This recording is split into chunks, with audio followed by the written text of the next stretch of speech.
L'alphabétisme stratégique. Christophe Torset, bonjour. Bonjour. Christophe Torset, professeur de stratégie, de management stratégique à l'IAE, l'Institut d'administration des entreprises de l'Université de Lyon. Exact. L'alphabétisme stratégique. Alors ça veut dire qu'on a besoin d'être alphabétisé pour devenir stratège? Alors plus précisément, la question qui se pose ici n'est pas tant la question de savoir si on est ou pas un stratège, mais comment est-ce que les organisations vont pouvoir faire émerger, utiliser, profiter de l'ensemble des intelligences, des formes d'intelligence qui existent en leur sein et qui très souvent vont conduire à des stratégies plus innovantes que celles qui sont construites de manière fermée par les équipes dirigeantes. Donc la question de l'alphabétisme stratégique, c'est une question qui a trait à la façon dont on peut essayer de faire émerger cette intelligence collective, la faire vivre et évidemment en tirer profit. Ça renvoie à un grand courant à l'international autour de l'idée de literacy, c'est-à-dire voilà. Pourquoi c'est devenu un sujet? Alors, c'est devenu un sujet d'abord parce que de nombreuses études en management et en stratégie plus particulièrement ont commencé dès les années 60-70 à mettre en lumière le fait qu'un certain nombre de processus stratégiques se déroulaient presque à la marge des processus formels traditionnels. On a également mis en lumière le fait que de nombreuses stratégies étaient initiées par des personnes qui n'étaient pas des décideurs dans l'entreprise. C'est donc assez logiquement ensuite poser la question de comment exploiter au mieux cette diversité dans les organisations. Est-ce qu'on peut identifier des personnes qui sont stratèges ou qui ne le sont pas?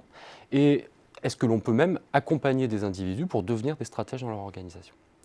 Alors le terme littératie, c'est un terme qui a des traductions diverses en français. Moi, j'utilise le terme d'alphabétisme parce que je trouve que c'est un terme facile à appréhender et qui renvoie à deux notions qui me semblent intéressantes du point de vue organisationnel, que sont la lecture et l'écriture. Être alphabète, c'est être capable de lire et d'écrire un langage en comprenant ce qu'on lit et ou ce que l'on écrit. Or, dans une organisation, pour être stratège, il faut non seulement être capable de lire son environnement extérieur, c'est notamment ce que l'on apprend à nos étudiants, mais il faut aussi être capable de lire l'organisation, les méandres des processus de prise de décision, les zones de pouvoir qui peuvent exister dans l'organisation. Et il faut ensuite être capable d'écrire. Et la capacité à écrire la stratégie, elle repose souvent beaucoup plus sur des capacités comportementales, relationnelles, que véritablement sur une capacité purement analytique.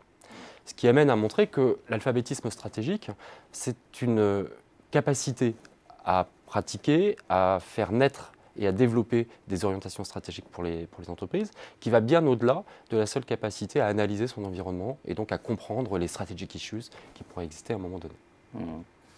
C'est un point essentiel quand on pose la question de la réflexion stratégique, qui est un sujet majeur, la réflexion stratégique. On a du mal parfois à faire comprendre ça, que ce soit à des cadres, à des étudiants, que quand on fait de la réflexion stratégique, c'est un peu autre chose que de parler du bistrot, café du commerce. On parle d'avenir, on parle de prospective, voilà, c'est... La réflexion stratégique, c'est un concept complexe. Parce qu'on ne peut pas penser la stratégie uniquement en termes d'analyse, au sens cognitif du terme. On ne peut pas non plus la penser uniquement en termes de décision, puisque un certain nombre de stratégies sont mises en œuvre sans qu'il y ait de décision. Et on doit évidemment intégrer également l'action. Donc cette notion de réflexion stratégique, elle doit intégrer ces trois dimensions, l'analyse, la décision et l'action. Et elle est effectivement complexe parce que la stratégie, par nature, est également un exercice de communication. Faire de la stratégie, c'est à la fois réfléchir, mais c'est ensuite convaincre. Convaincre des investisseurs, convaincre des partenaires, convaincre évidemment des clients. Et ce qui ressort souvent de cet exercice de réflexion stratégique, c'est en fait la partie émergée de l'iceberg, qui est la communication, souvent très synthétique et assez simplificatrice, que l'on peut faire de la stratégie d'une organisation. Mais en amont, la réflexion qui a été faite est souvent beaucoup plus complexe qu'il n'y paraît. Et effectivement, l'exercice de réflexion stratégique, c'est un exercice qui est complexe, qui est rarement purement individuel, qui est souvent collectif, qui dans tous les cas à l'intersection d'interrelations personnelles entre individus, mais c'est un exercice qui est effectivement complexe et qui se construit. Être stratège, c'est travailler sa subjectivité plus que son objectivité, voilà, peut-être, sa singularité. C'est l'assumer, peut-être. Les stratèges les plus convaincants sont souvent les plus convaincus, et donc peut-être ceux qui, à un moment donné, assument leur subjectivité, assument leur façon de regarder leur environnement.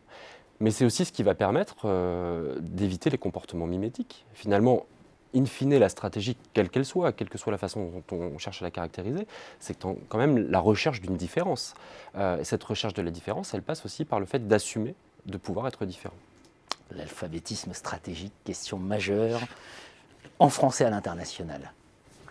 Merci Christophe Torset. Merci Jean-Philippe.